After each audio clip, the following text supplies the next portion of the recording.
কাকটাকে বসে থাকতে দেখে আমার একটা জোকসের কথা মনে পড়ে যায়। রাস্তায় ল্যাম্পপোস্টের বাল্বটাকে নিয়ে দুটি মাতালের মধ্যে তর্ক বেঁধে যায়।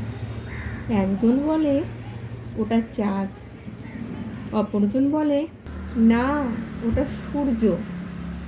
এভাবে যখন কোনো মীমাংসা হলো না, তখন ওরা এক পথিককে ডাকলো। ডাকার পরে বলল, আচ্ছা দাদা, আপনিই বলুন, আকাশে ওটা চাঁদ না সূর্য? পথিকটা কিছুক্ষণ সেদিকে তাকিয়ে থাকলো, তারপর বলল, আমি ঠিক জানি না, আসলে আমি এ পাড়ায় থাকি না, তাই ঠিক বলতে পারলাম না। ছাদে ওঠার পরে মনে হয় ছাদের সিঁড়িটা যদি না থাকতো তাহলে কি করে নামতাম। আমার এই থেকে একটা জোকসের কথা মনে পড়ে গেল। 15 তলা বাড়ির লিফট খারাপ হয়ে গেছে। দুই বন্ধু, ঘর একেবারে টপ ফ্লোরে। প্রথম বন্ধু বলছে, চল আমরা গল্প করতে করতে উঠি, তাতে কষ্টটা টের পাওয়া যাবে না। দিয়ে নানা রকম গল্প শুরু করে। 10 তলা উঠবার পর দ্বিতীয় বন্ধু বলল, এবার তুই বল, আমি শুনি। দ্বিতীয় বন্ধু বলছে, আমার গল্পটা খুব সংক্ষেপে, মাত্র 1 লাইনের।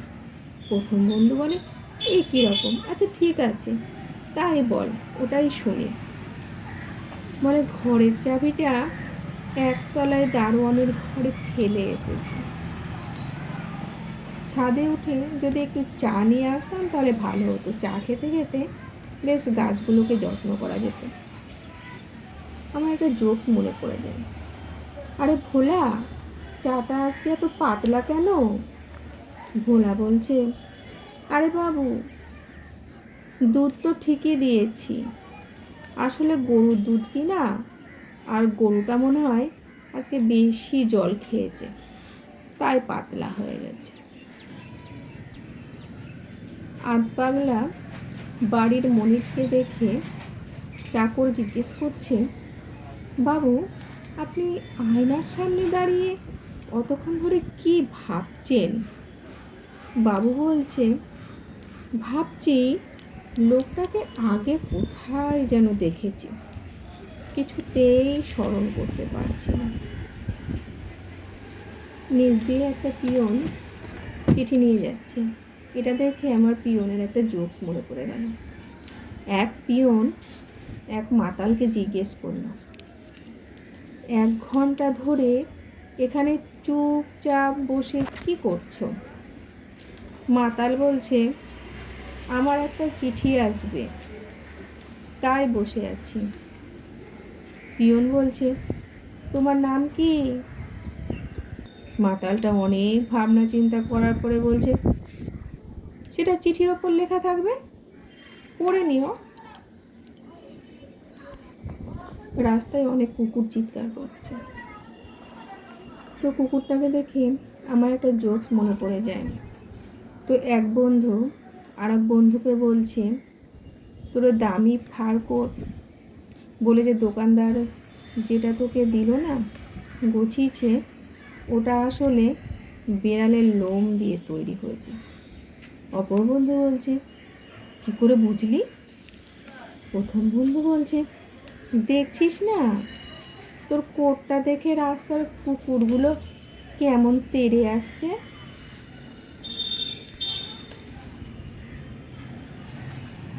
তো গাছ থেকে আমি সমস্ত ফুলই তুলে নিলাম, আর গোলাপ ফুলটা দেখতে সত্যি সুন্দর লাগছে।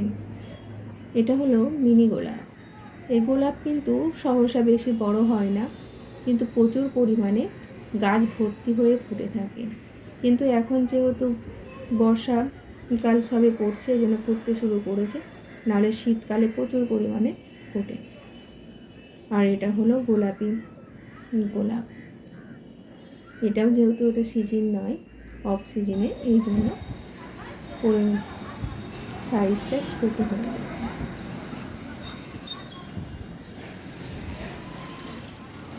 দুই মাতাল। প্রথম মাতাল দ্বিতীয় মাতালের সঙ্গে কথাবার্তা হচ্ছে। প্রথম মাতাল বলছে, মদ ছেড়ে দাও বন্ধু, তাহলে তুমি 80 বছর বাঁচবে। দ্বিতীয় মাতাল বলছে, দূর দূর, তাও কখনো হয় নাকি? প্রথম মাতাল বলছে, হয় বন্ধু, এরকম অনেক ঘটনা আমার জানা আছে। দ্বিতীয় মাতাল বলছে, তুমি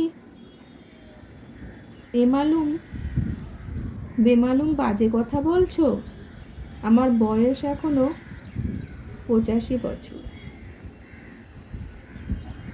প্রথম বন্ধু আর দ্বিতীয় বন্ধু,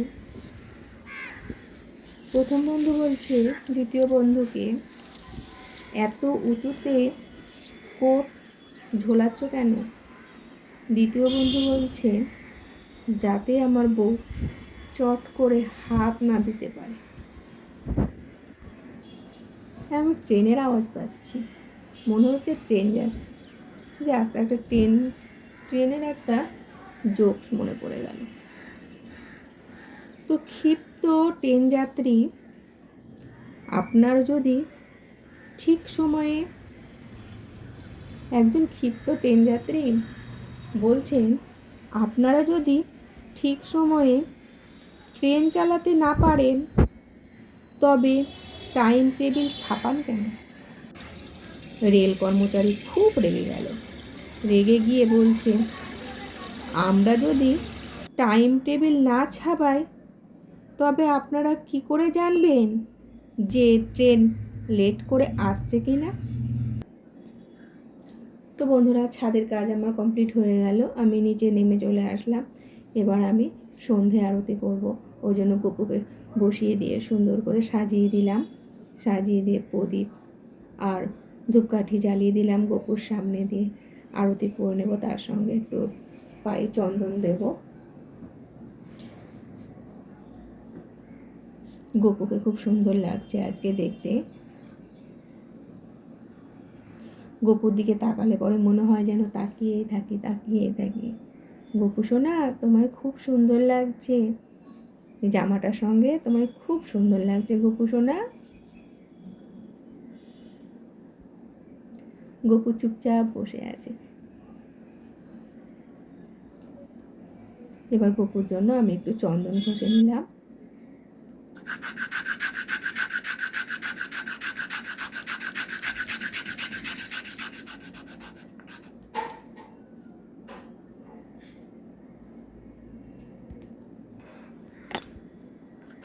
চন্দন ঘষাটা আমার প্রায় শেষ পর্যায়ে হয়ে গেছে। চন্দন ঘষা হয়ে গেছে।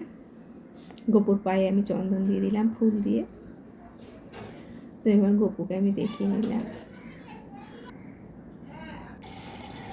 তো বন্ধুরা, জল সম্পর্কে যদি কথা বলি, যে জল সত্যিই আমাদের খুব কাজে লাগে, কিন্তু আমরা জলটা অযথা অপচয় করে ফেলি, সেটা আমাদের কখনোই উচিত নয়।